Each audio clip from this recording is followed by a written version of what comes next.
veren kan çiçekleri. Türküm şiir mi, ahıt mı yoksa açar yedi veren kan çiçekleri. Türküm şiir mi, ahıt mı yoksa açar yedi veren kan çiçekleri.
Tomurcuk çiçekler kana belen,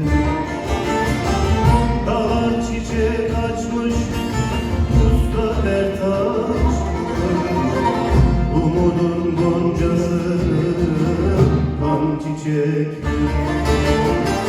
Dağlar çiçek açmış, usta ertaş, umudun goncası kan çiçek.